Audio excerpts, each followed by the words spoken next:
About lows, fears of insulin in my process. I used to be terrified of lows. Still not a huge fan, to be completely honest with you guys. I don't like lows. It's my least favorite thing about diabetes, probably. Maybe the shots, I don't know. But within the realm of lows, looking at fear of insulin for a while for me, there's a lot of different aspects that are just not talked about, at least not enough, right? And the mental health component of diabetes is overlooked, at the very least within the doctor's office and a lot of times.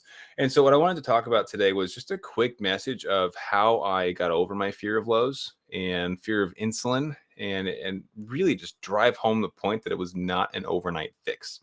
For me, there were times of my life where it was a fear that was significant enough to pull me back from enjoying life. I didn't go out to family events. I didn't hang out with friends. I even said no to a free, man, this still bugs me. I said no to a free trip to Portugal. Yep. I did that because I was scared of traveling. Granted, that was like a week after my whole Paris incident where I almost died in Paris because of a low. So I was a little bit nervous to go back over to Europe. It's still a very recent fear. But over the course of years, really pushing against these fears and realizing that initially hiding from my fears was not going to do anything for me, right?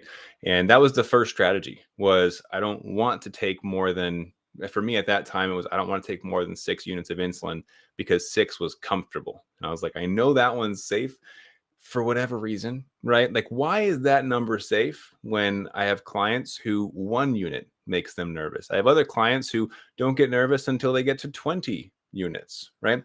And it's all in our heads. Like, that's the craziest part, is that we assign meaning to these numbers, which are data points. It's information, right? And because of the meaning that we assign to them, that I assigned to my own numbers, I had this fear that was holding me back. And I've talked about this in podcasts before, but really a big part of initially overcoming my fear of insulin, because the fear of lows took a lot longer for me to really push through, but overcoming my fear of insulin ultimately was this series of baby steps, right? And the lows were the same thing, but it was a much longer time horizon. And I'll say that I've had conversations with thousands of type 1 diabetics like us, right? And in these conversations, I get to hear a lot about the reality of other people's fears, labels, meanings they assign to numbers. And a lot of people have this threshold of comfort within diabetes and dosing for a meal, right? Where a lot of us were real comfy dosing for X, right? Whatever the number is, but even a half of a unit above that, and our brain goes, is that safe? Oh, you sure you want to give 6.5 and not just 6 again because 6 is comfy, right? And so what I wanted to do initially on this live is actually just to bring that to light and show us that we're not the only people that have to deal with that. And you might be one of the few that doesn't have what we call a bolus threshold, but that's okay if you don't. I would love to see in the comments, what is the number, the unit of insulin that you feel comfortable with, but you've recognized is kind of that ceiling where you tend, maybe you have given more, but like it's uncomfortable getting past that threshold. I would love to know what that number is for you guys. So real quick in the chat, I want to see what are some numbers. And for me, it's changed. It was 6 for a while. It was 12. Then it was 8. Then it was back to 6. And I've been on this journey of like my favorite numbers, I guess you could say. We got 5 on Facebook. I love it. Thank you for sharing. I'll keep an eye on you guys as well on Instagram. We got Facebook, we got YouTube. So drop some numbers. What's that threshold of comfort? Like, where do you start to question yourself? Like, do I really want to give that much insulin? Or maybe I should just eat a little bit less. Or sometimes maybe I'll eat the same amount of food that I know requires more insulin, but I'm going to take less insulin and see how it goes. And maybe I'll give extra insulin later as a correction, right? Like, that's what I've done in the past. I am definitely guilty of that. Let me see your numbers. Come on. I know we got this. On YouTube, I've maxed my Humeria at 10 when it's over 340. Yeah, correction doses. That's another one, right? Breaking some comfort zones there. And again, like I said earlier, all of our comfort zones are going to be different, right? We all have different experiences with diabetes, and breaking through these bolus thresholds oftentimes is uncomfortable. It can be fearful, right? Things that are holding us back. We got 30. See, we're all so different, which I find fascinating. So we got 30 on YouTube, but it doesn't bother me. If I go above that, I will hit a low. Good to know. We got another one, 2. I love this. Thank you guys for participating. We got 12 on Instagram. I love it. So we've got 12, 2, 35, me saying 6, 8, 12, right? They're so wildly different, which is why if you go to a doctor's appointment and you tell them, oh, I'm nervous to give more than 5, they're going to be like, my last patient gave 15 and they were fine. So it's so difficult to feel heard, to feel understood when you're in these appointments, because nobody talks about the differences between diabetics, right? On Instagram, it says, feel like it depends on what I'm eating and blood sugars, and I'll say 25 units. 25. There we go. Appreciate it on Instagram.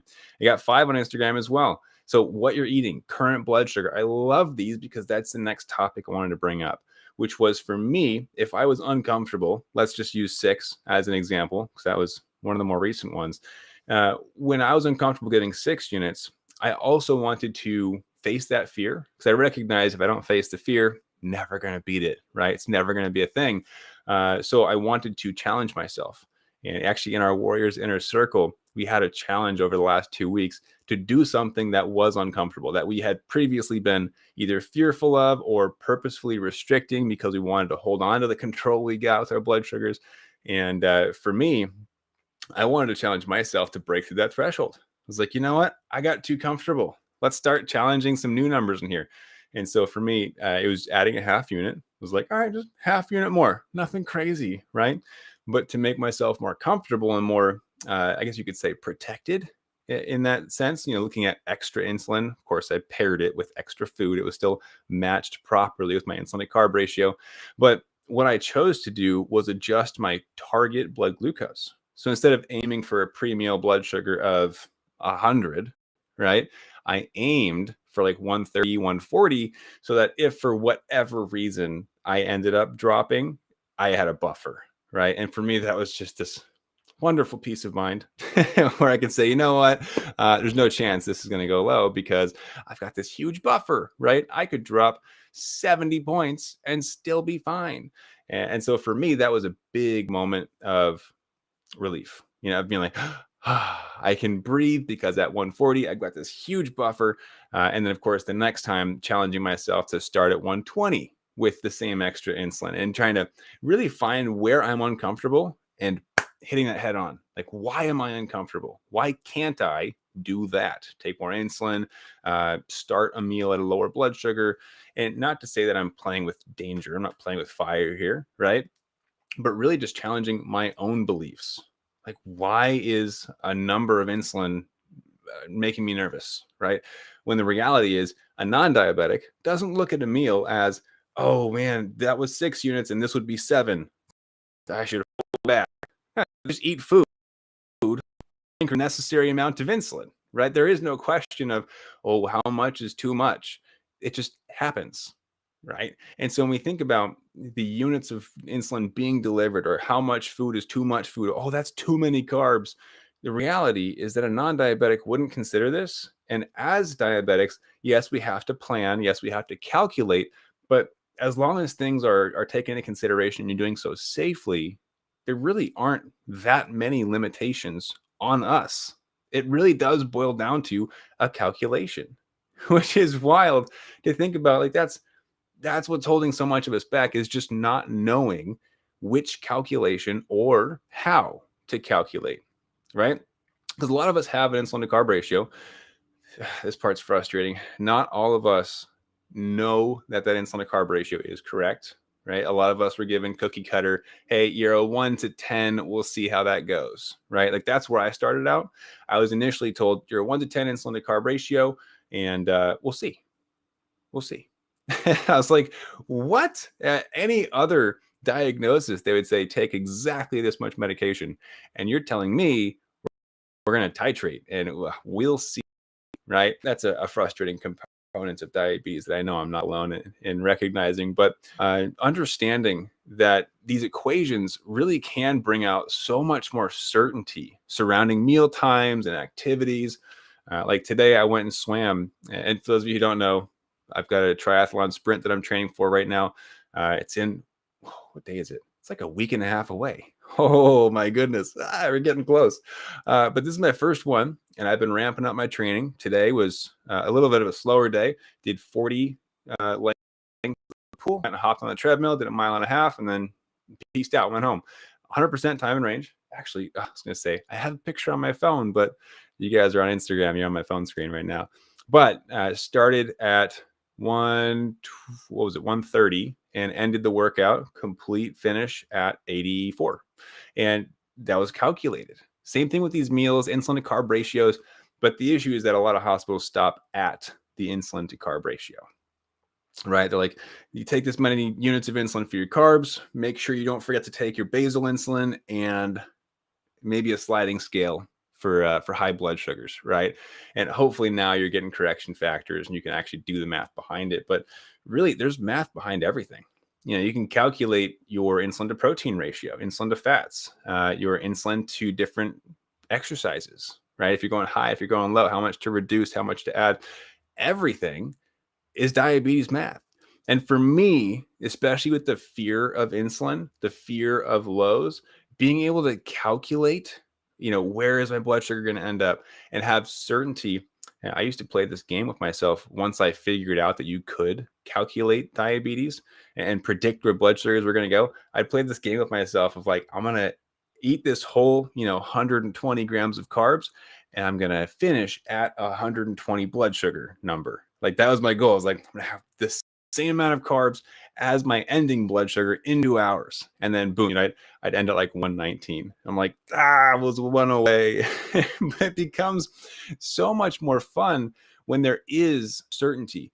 And for me, and this might be different for all you guys, but for me, so much of the frustration and fear and anger with my type 1 diabetes came from this level of uncertainty. Just not knowing what's going to happen that day. Am I going to go low? Heck if I know, right? Am I going to go high? Yeah, probably, because it happens so often. I mean, has anybody else experienced that? Like, and maybe you're just realizing it now for the first time, but the uncertainty of blood sugars for me was one of the main sources of my frustration and just not being able to say, I know what to expect. I know what's going to happen today. This meal, this exercise, I know I'm going to be able to sleep through the night and actually wake up tomorrow. Because for a long time, I honestly can tell you, I didn't know if I was going to wake up the next day. Like I had that thought almost every night. Like, I'm pretty sure I'm going to wake up tomorrow, but I can't be certain, right? And that made me a little nervous going to bed. And that was when I was back on shots. And it's a little different now that we've got devices that give us alerts and everything. But back in the day when I was finger pricking, I was like, well, I hope if I have a low, my body wakes me up. That'd be cool to not die, right? It's a wild ride that we as diabetics have been on and continue to ride. And just for me personally, and again, this might not apply to many of you, but for me personally, when dealing with fear and uncertainty and frustration, the single greatest thing that I've been able to do for myself is to gain more certainty with my blood sugars, being able to calculate how many carbs do I need for swimming 40 laps and going for a 1.5 mile run, right? I knew exactly how many carbs I needed. And of course, I carry extra just in case. It's very important that you do that. But 95% of the time, these calculations ring true and you're able to depend on them, which allows you to be more present. I can keep my head down in the pool and just swim 40 times back and forth, back and forth, back and forth, which is incredibly boring. Just like it sounds. But I didn't have to stop and check my CGM and, oh man, I hope I'm still in range. I kept going because I can calculate that, right? So someone says, yes, especially when it seems to change day to day. Absolutely. When it feels like the rules of the game that we play are changing and we're not being told about the rules, frustrating, right? Like, how do you win a game that you don't know what the rules are? That's not fair. So it sounds like you guys appreciate it and understand as well. So we got some comments here on Facebook. When I wasn't checking my levels, it was 20. Now I know better. Good. Um, why does the insulin number go up after getting a dose? Not sure exactly what you mean, but I'm going to assume you're asking about a high blood sugar after a meal. And if that's the case, it's because you have to correct for the high blood sugar and the carbs that are being consumed at that moment. So if I was, 100, I wouldn't give a correction. I would just dose for my carbs. And caveat, this isn't medical advice. Do what your doctors say, whatever. Don't listen to me. If you are, I'll say if I were at 200 and eating the same amount of carbs, I might consider taking a correction dose for the 200 and taking insulin for my carbs. So I hope that makes sense. Another one on YouTube, I'm Modi 11. Oh, 11 makes me a type 1. Okay. When the nurse on my profile, my pump names hacked with the 20 units, she freaked out. The doctor had to tell her I was fine. My body doesn't produce insulin correctly. Yeah. And someone else, Daryl on YouTube, says the anxiety was real. Absolutely. See if you got some on Instagram. Let me see what you guys got here. Always afraid to take dinner insulin too late. Yeah, I've been there before too, especially if it's kind of close to bed. Yep. And I would say to be cautious if you are close to bed. I don't like going to bed with tons of insulin on board because to me, there's a certain level of unpredictability there, right? As you go to sleep, digestion slows down. So the digestion rates you're used to with your food might differ, which means the insulin could hit first, insulin could hit too late. If it was a high protein meal, blood sugars might skyrocket 2 hours later while you're sleeping. And then you sit at 250 for the whole night. It wrecks your time in range, right? Totally agree. I like to eat dinner a little before bed if I can. Got another one. Based on my insulin to carb ratio, if I need more than 5 to 6 units, I'm eating too many carbs in that meal. Yep, I've been there too. Like, ooh, 6 units, let's eat less food. I'm like, but I'm starving, right? And I've had that internal conversation with myself. I'm like, I'm really hungry, but I also don't want to give that much insulin. And it's this battle back and forth that used to happen for me. And, ultimately it ended with me saying, okay, if I can calculate my exact need and be certain in that, that's a different story, right? Because I know what to expect. I know if I take 7 units, 8 units, 9, whatever, it's going to match up with my carbs, but also proteins, fats, and taking into consideration the digestion rates and any changes in insulin sensitivity from earlier activities that day. Which for me, training for a triathlon sprint right now, insulin sensitivity is wildly different. So hopefully this kind of helps for you guys. So my son, 5 or 6, he's 22. Yeah, 5 or 6. It's a pretty common one, I think. This is interesting, right? I think there's a correlation there between, these cookie cutter dietitian and nutritionist advice as far as meal times and snacks, like, oh, you should eat 45 to 60 carbs per meal. And it's like, but what if I want more? Or what if I want less, right? Why am I stuck to that amount? And the reality is you don't have to be. Now that we have insulin to carb ratios and we're not just taking a fixed amount of insulin at every meal, you're allowed to eat more or less as long as you're matching it with the proper amount of insulin. And that was a huge distinction for me. I think now my average meal, it's like 90 to 100 carbs, plenty of fats and proteins as well. I got probably 1,000 calories per meal at bare minimum. But my activity levels are also a lot higher than most people as I'm training for this. So that's kind of one of the reasons why. I feel like it depends on what I'm eating. Yep. Oh, we already read that one. Cool.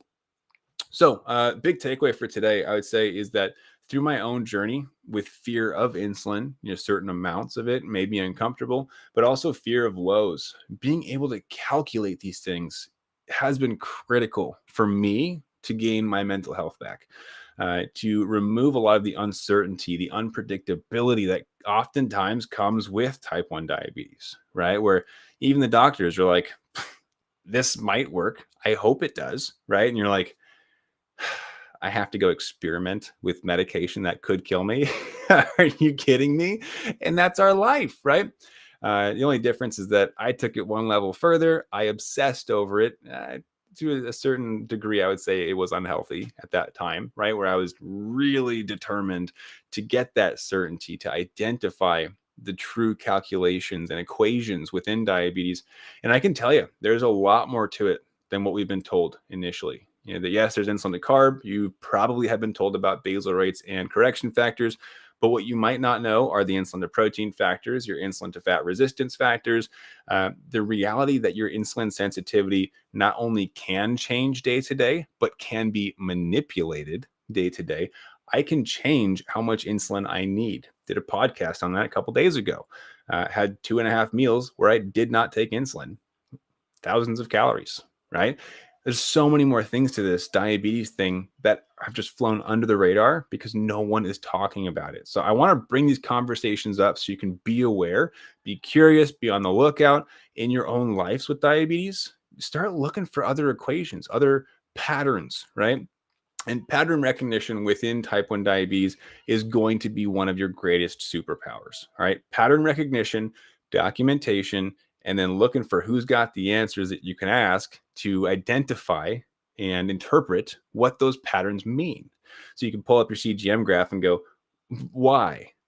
And then someone can explain it to you, ideally an expert in the space, and show you what you can do to either do more of the good things or less of the bad things so that blood sugars stabilize and become more predictable.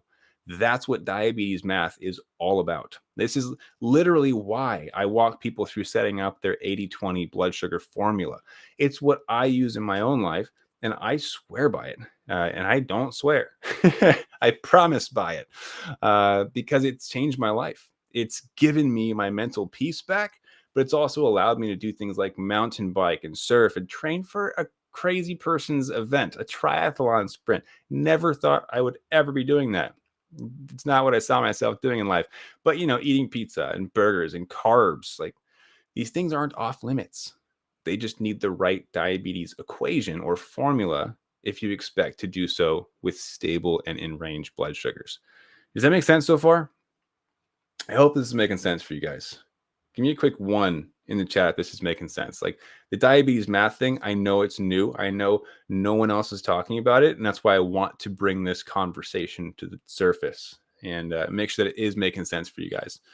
I got a comment here. I had a dietitian tell me to only have 25 carbs at each meal, and she's also a type 1. Oh my goodness. I got home and was like, this isn't going to work for me. Oh, I'm so glad that you realized that it's not going to work for you. Yeah, we do not have to live in a restrictive state, which also, this is it's gonna piss some people off. It also applies to keto. It also applies to low carb. It also applies to vegan. You don't have to eat these ways. You can, right? Like, free choice, do whatever you want. But that's the key, is to do whatever you want. And I will rant about this for an hour if I had the time for it, which I do not. I have a client call in 4 minutes. But you can craft the life that you want to live and then build strategies and equations that support that. That's the goal here. That's my entire message. Figure out what you want out of life, live that way, and then build the strategies in place through the timing and volume and equations with insulin that allow you to have stable and predictable blood sugars while living that awesome life, right? Like that's the thing. That's the goal. We got ones in YouTube, ones in Facebook. Awesome. Awesome. Let's see. Cool. Someone called to learn about 80/20. Yeah, absolutely. I mean, technically we closed applications because my calendar got filled up. Some slots up on my team's calendar. If you guys are interested in learning more about diabetes math and how it might apply to your life, how you can set up some, different strategies for fun foods, for activities, exercise, really just living life on your terms, drop the word coach real quick in the comments. And that'll let us know that you want some more info. We'll reach out, see, where you might be able to set it up, see if it's beneficial for you, and get you some more info. Okay. So if you want more info on how to set up diabetes math and what that might look like, just drop the word coach in a comment. All right. So that's all I got for you guys today. I got 2 minutes before I got to hop on to another client call. My calendar is booked solid this week. It's been so much fun talking to so many of you. We quietly and discreetly opened up applications after 6 months of having the doors closed because we've been full for so long. And it's been so much fun for me to hop back on calls with so many of you and craft these customized plans and work through, our notes together on how we can fix blood sugars, not just put Band-Aids on, right?